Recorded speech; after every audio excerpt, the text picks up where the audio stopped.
everybody. Welcome to another edition of Anarchast, your home for anarchy on the internet. I have coming up from just up the coast in Malacca, Jalisco, is Benjamin Woodason. And he's just recently quit the Air Force. He was an Air Force pilot, former C-130 pilot. And about 10 months ago, he quit the military and he wrote a book in that meantime, actually while he was driving in an RV down to Mexico, called Government is a Racket, Withdraw Your Support. And so before I thank him for his service, for quitting, I want to ask him, Ben, how did you become an anarchist? Yeah, thanks. I first started off as a pretty hardcore neocon, and that's how I was raised. So military was a natural progression for me. I went to the Air Force Academy to become a pilot, got a degree in mechanical engineering, and then, yeah, right before my deployment, first deployment to Iraq, I just decided to watch the documentary Loose Change, just for, I don't know, shits and giggles, because a lot of people have been talking about it. And I really expected to laugh at it, but then I was just blown away by, first of all, the fact that there was a third tower that fell on 9/11.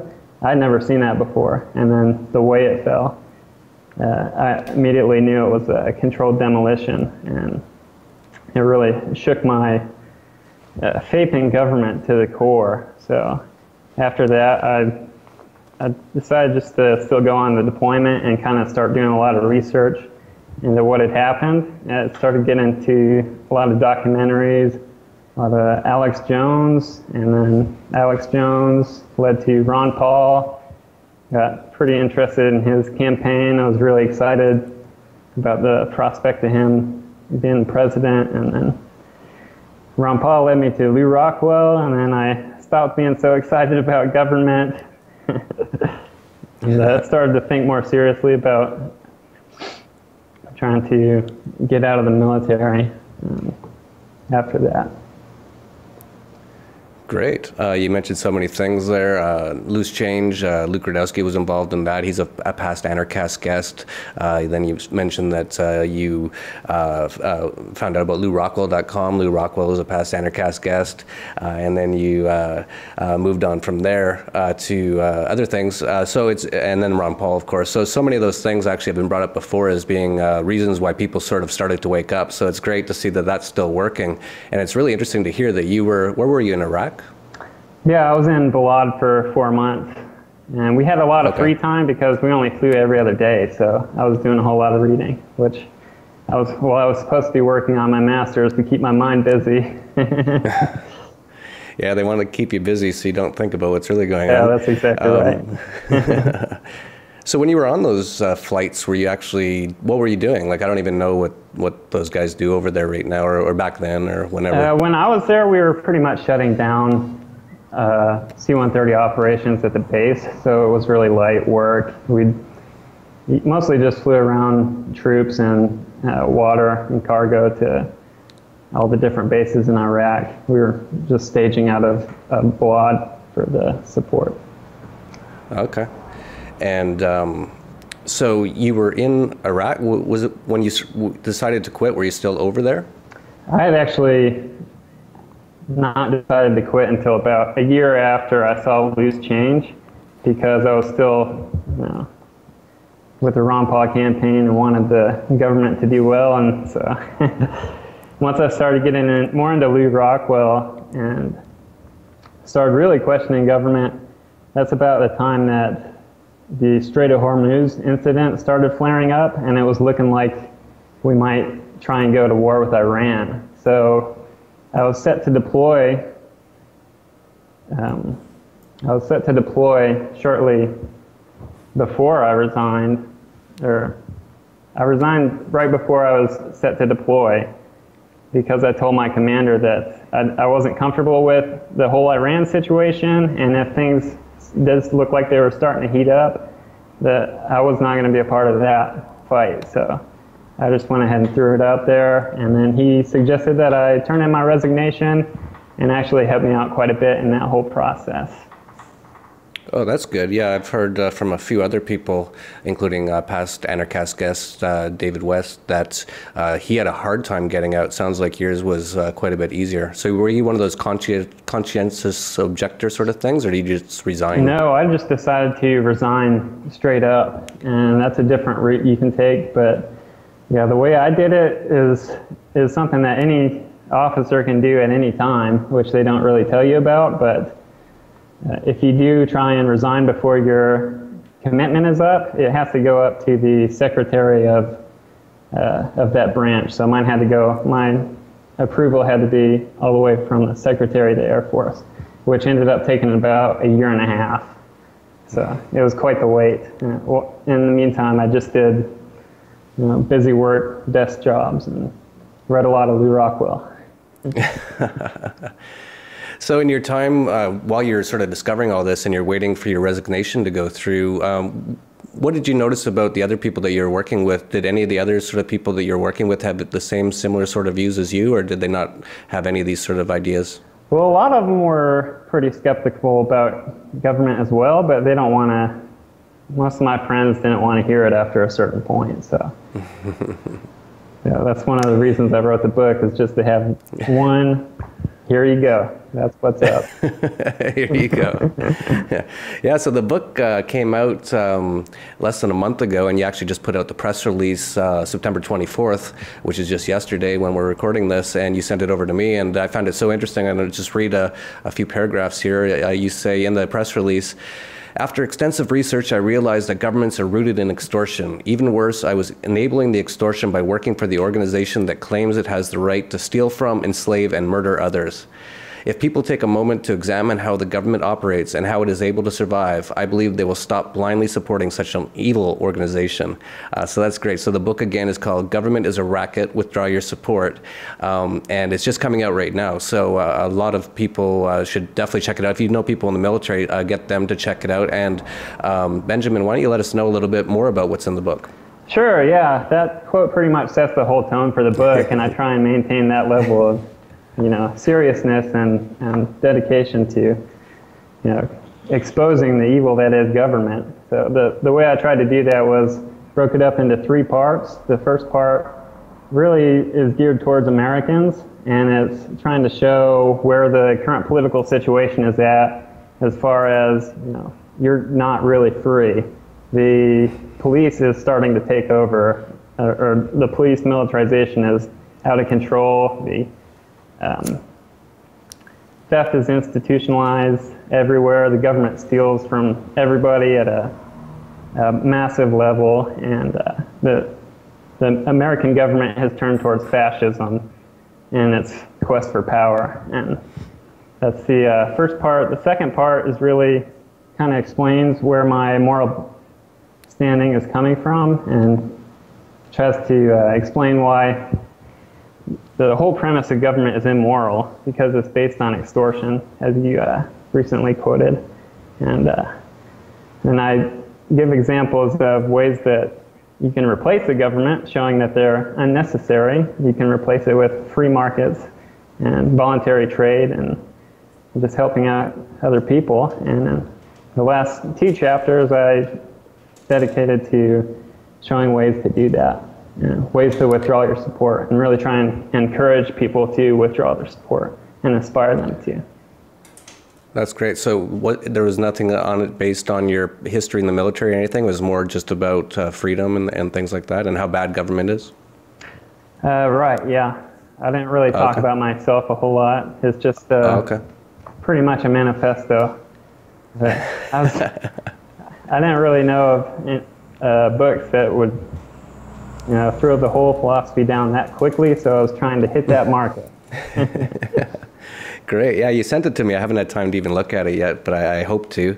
And we'll definitely make sure that for people watching this, I know so many people know Alex Jones that I know, so definitely make sure that he's aware of this book. I'm sure he would really like to have Benjamin on, or at least I hope so. I think Alex is really starting to open up to, he used to be pretty constitutionalist, pretty minarchist, right. But it seems like most of his guests nowadays are anarchists. They're mostly people I know, and so hopefully he's interested in getting you on. That would get this book a lot of exposure. What's your take on what's going on in Syria right now from your own perspective? It's more lies. There's not really a whole lot to say about it. They wanted a war. They've been talking about a war in Syria for a long time now. They've set the stage to go in as the protectors, trying to do the humanitarian thing again, and it's pretty much the same script as Iraq was, you know. Yeah, exact same thing. I can't believe people are falling for it again. This time it was so funny because, of course, with Iraq, well, first of all, it was Afghanistan after the false flag attack, 9/11 caused everything. And then, of course, Wesley Clark said soon after that he was handed a list of 7 countries that they intended to attack and occupy and destroy in the next 5 years. On that list, of course, were Afghanistan, Iraq, Libya, which they've done, Somalia, which they to a certain extent have done. Forget 1 or 2 of the others, and then there was Syria, which they're doing now, and the last one was Iran. So the kind of good news is they had that plan in 2001, and we're now 13 years later, and they still haven't, they just got to Syria now, and Iran's last on the list. And there's a lot of questions about Syria, because as you pointed out, with the Iraq, it was weapons of mass destruction, and everyone fell for it, because they were, not everybody, we didn't fall for it, but so many people fell for it. And I fell for it. And, yeah, so many people did. I didn't actually, and I didn't know at the time why, but I just knew that didn't sound right. And then I really started to look into it. Actually, Loose Change was one of the things that really started me looking into all these things too. Yeah. And so most of the American public, almost all really, were behind it. And then it turned out to be a complete disaster. It was funny because Rumsfeld was quoted as saying, they asked him, how long do you think you'll have to do this, be in Iraq? And he said, I think it'll probably be a matter of days, maybe weeks. I doubt months, and then 13 years later, they're still there. Yeah, it'll cost $1 million, right? Oh yeah, a few $1 million. It's now $2 trillion, I believe. Yeah. A little off on the projections there. And most people get fired over these things, but of course, when you work for the system, everything's fine. That's we were just a little off on that one. Yeah. Off by a factor of 1,000 at least. Yeah. And so then they went to Iraq. That was just numerous disaster after disaster. And then they wanted to attack Libya, which they did, and destroyed that country. No one really seemed to notice that one. That was pretty quick. And then last year, they tried to do a false flag attempt in Syria. 3,000 people were killed in gas attacks that anyone who looked into, it was pretty obvious it wasn't the Syrian government that did it. It was the ISIS, the U.S. CIA-backed, the moderate resistance, or whatever they call themselves. Suspiciously well-funded and well-armed ISIS. Suspiciously. Yeah, and John McCain's got tons of pictures of him from like last year. He's all hanging out with ISIS guys. Like, these guys are really gonna, they're on our side. We're gonna arm them and equip them. And then and a lot of people just sort of said no, and they didn't have the support to go after Syria at that time. So they kind of put it on the back burner, and they started building this ISIS thing and started to really send them a lot of arms and a lot of capabilities, and then a few months ago, they started to say, well, we really should attack Syria, look at this thing, and no one really went for it. So then they made a few fake beheading videos, which were just almost hilarious in how, like, obviously fake they were. Mm-hmm. And then they somehow kind of got some sort of support. People in the US, I think, are kind of almost like, I don't care anymore. Like, we're just always killing people, I don't care.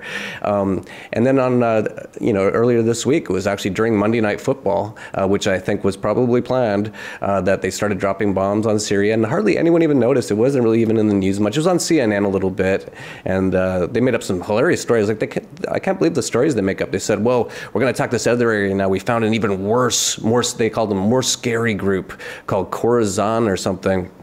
And it's 50 guys. They actually said this. It's 50 guys, but they're the worst of the worst. And they've got toothpaste bottles filled with bombs, and they can light their clothes on fire. Their clothes are bombs. And so we're going to have to stay over there for a few years because, it's just crazy. So I don't know how long they can keep this up. Yeah, it is insane. I can't believe it's still working after so many failed attempts. You'd think that people would have caught on by now, but... Well, they are. They definitely, like I said, like with Iraq, almost everyone in the U.S. was on board. With Syria, actually, before the attacks, it was 80% of people did not want to attack Syria. So they did not have popular support at all. They just went ahead and did and kind of said, oh, we're just going to do a few airstrikes, and then the next day they went, well, this might take a few years, and they kind of just put it on the back headlines a little bit, and people just kind of just don't pay attention. But their plans aren't working very well. They're not getting away with the things they used to, so it's going to be very interesting to see how this develops from here. Yeah, I think you're right that a lot of people are starting to catch on. A lot of the alternative media is so quick to point out, you know, these guys are funded by the United States. So and people are starting to catch on, and that is a very good thing. But at the same time, they just started another war. So yeah. Yeah, it's got its sort of good and bad sort of signs involved. It's definitely interesting times. We're going to see how this all develops, but it's going to be interesting for sure. Let's switch topics a little bit. You've been driving down your RV through Mexico, so I assume you kind of don't want to be in the U.S. anymore. Is that sort of your take? Yeah, me and the wife are still currently looking for a place to move to, trying to expatriate, but we've been putzing around Mexico for quite a while writing the book. I've enjoyed that thoroughly, and now we'll probably be moving on, checking out some more interesting countries. Great. And as I pointed out to you, if you're still around in Mexico in February, definitely come by Anarchapulco. There's going to be so many past Anarchast guests. Luke Radowski's going to be here. So many people are going to be here. I still haven't announced it. I've been so busy. But it's actually live now. The website's live, anarchapulco.com. You can actually register on the site now. I haven't even announced that. But it's going to be announced in the next few days or week, I hope. But that'll be a lot of fun. So is there anything else you want to talk about the book, or anything else that we didn't touch on while we have you on here? Just get that book out there. I mean, it's a really effective tool. A lot of my friends they've got it after reading this thing. They say it was like a kick in the brain, is how they described it. So. That's great. Yeah, there's a lot of great stuff coming out now. There's so many people putting out great things. Adam Kokesh, another past Anarchast guest, just put out his book, Freedom, which is similar-minded. It's sort of short, to the point, kicks you in the brain. And so we can use more and more like that, and from different perspectives, too. Yeah. All the different perspectives. It hits people from different angles. They might not like exactly how Adam says things, but might like how you kind of put it. And you come from a different sort of, actually, you don't come from too different of a background. Adam Kokesh was, of course, in the military, and then he quit because for the exact same reasons as you. He saw it for what it was. So we'll definitely try to get you hooked up with Adam as well. First of all, I think what we'll do is we'll try to get this video out in the next few days, and from there you'll probably see quite a few people spreading it, and you'll probably get on a lot more programs. And I think I was the first, so I got the scoop on this one. Yeah, and I actually read Adam's book too. I liked it quite a bit. So. Oh, great. Yeah, another one, he sent it to me, and I haven't read it yet. It's only so much time in the day. But I kind of think I know what you guys are saying anyway. I've kind of been doing this for a while. But there's nothing new well, I don't know it all. I don't know it all, but I just don't have tons of time to read things that I probably know most of already. But I definitely support it, and that's what I want to do. So once again, the book is called Government is a Racket, Withdraw Your Support. It's available on Amazon. It's also available in audio format and as well, and a Kindle versions. Is that right? That's right. Yep. All three. All right. So we're going to have the links to that down below. Please spread it. Like I said, if you know Adam Kokesh, I know them all as well, but I don't have time to even call them. If you see this video and you know them, just tell them to get Benjamin on, because I think it's another great story. We're seeing a lot of militaries starting to defect now, which is what happens with these empires, and we're going to see more and more of it. So definitely support one another, and subscribe to this channel wherever the button is virtually down below. It just helps us to get the word out, and we're growing, and you're going to see a lot of exciting things happen over the next year. One thing personally, when I first started Anarchast a few years ago, it was there was a few guests to have on, but it was nothing too big, and we're just seeing an explosion of people like Benjamin coming out there now and creating content, creating books, movies. We've had numerous movie producers, music people like Rob Hustle of This Is What Happens When You Call the Cops. He'll be at Anarchapulco right behind me on the beach in February 27th to March 1st. So this is going to be really cool, fun, also dangerous. So watch out there. You know, be safe. When these systems collapse, it's a free for all. They'll call it anarchy, but it's actually a part of statism that creates complete chaos all the time. And it's going, when it starts to collapse more, it's going to be even more chaotic. So it's going to be fun, interesting, and scary. So stay tuned at Anarchast, your home for anarchy on the internet. Peace, love, and anarchy. This is Anarchast.